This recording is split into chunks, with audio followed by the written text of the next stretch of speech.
Namaste, sir. Welcome back to Tantrādhva Conversations. So, for this episode, let's continue our discussion on the evolution of Sri Vidya. From where we left off last time, you spoke about Charya and the yoga streams in the Tantric tradition. Could you explain how these two streams became incorporated into the Sri Vidya Upasana Krama? Yes. When discussing the evolution of Tantra, particularly its later transformation and the formation of the Sri Vidya system, we must always keep in mind the two foundational streams, Charya Pada and Yoga Pada. The Charya Pada pertains to ritualistic external worship, while the Yoga Pada relates to inner spiritual discipline. In the early days of Tantra, Tantric aspirants or Tantric practitioners were known as Purva Kaulikas or Purva Kaula Sadhakas. But why emphasize Purva, meaning former or early? This distinction became necessary as the term Kaula evolved over time, acquiring different meanings in later periods. These later day Kaulikas were known as Uttara Kaulikas. The Uttara Kaulikas developed their own distinct practices, and over time, Kaula Tantra itself underwent significant transformations. There was an increasing emphasis on external ritualism, Charya Pada, which led to a clear distinction between the original adherents and the later counterparts, that is, Purva Kaulikas and Uttara Kaulikas. Our knowledge of these practices primarily comes from Sri Vidya related works and commentaries.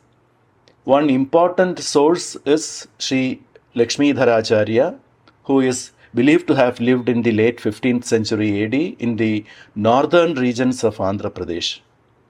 Sri Lakshmidharacharya is well known for his masterly commentary on the famous Saundarya Lahari. In his commentary on Saundarya Lahari 41st verse, he describes the Sri Chakra Puja as performed by both Purva Kaulikas and Uttara Kaulikas. I shall read the original and then tell you the meaning.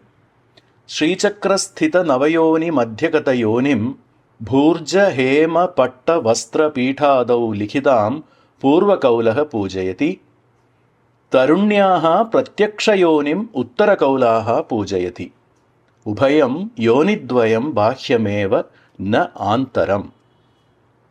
Here is the summary of his explanation.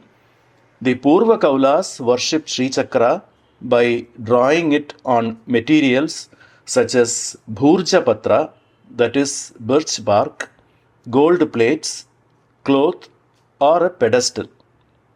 Their focus is the yoni, that is the triangle at the center of the Sri Chakra. The Uttara Kaulas, on the other hand, worship the Stri Yoni, that is the actual female genitalia of a young woman. Despite the difference in objects of worship, in both cases, whether the yoni symbolic or actual, the practice remains external rather than internal. Further he says, Kaulanam Trikone Ananda Bhairavi Mahabhairavau Sampujyau Sadhaganam Tabhyam Tadatmyena Avasthanam. Furthermore, the Kaulas worship Ananda Bhairava and Mahabhairavi within the central triangle, Trikona of the Sri Chakra, seeking to gradually merge with them. He then goes on to describe the specific way in which the Uttara Kaulikas conduct their worship. Digambaratvam samashritya samarchayanti stri purushaha tatra sura mamsa madhumatsyadi dravyaihi samaradhanam vamachara pravritya. In Uttara Kaula practices, men and women discarded their clothes and performed rituals in the Vamachara tradition.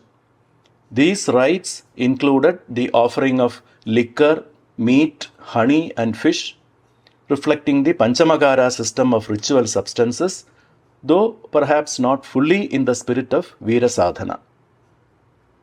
Atra bahu vaktavyam iti tattu avaidiga margatvat smaranarhamapi na bhavati. Tathapi dingmatram nishedhyatvena samayamata marga pradarshana upayogitaya uktam iti. Acharya says that there is much to be said on this, but since it belongs to a non-Vaidiga path, it is not even worthy of remembrance. Smaranarham api na bhavati. Nevertheless, it has been mentioned just briefly only for the purpose of highlighting its rejection and to illustrate the approach of the Samayamata tradition. So, now this account by Sri Lakshmidharacharya provides valuable insight into how external rituals evolved within the Kaula tradition over time. However, it is important to recognize that his description of the then prevalent Kaula sadhana is presented through the lens of early Srividya teachers.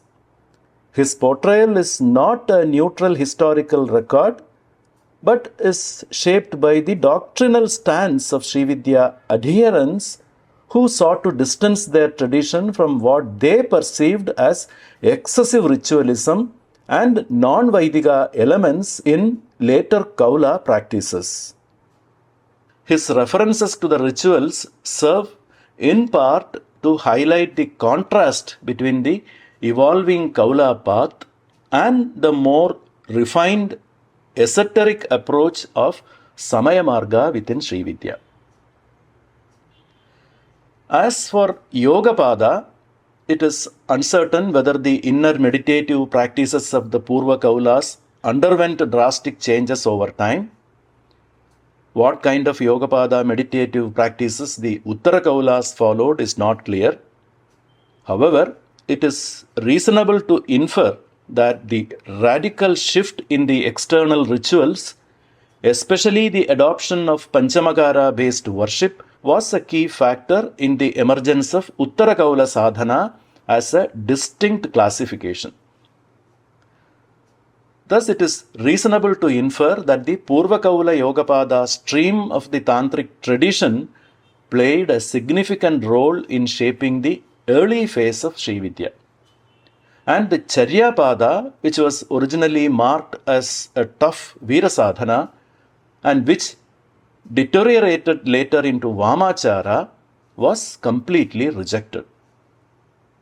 The intense yogic disciplines of the Purva Kaulas were likely refined and seamlessly integrated into the Srividya Upasana Krama, contributing to its structured and esoteric approach.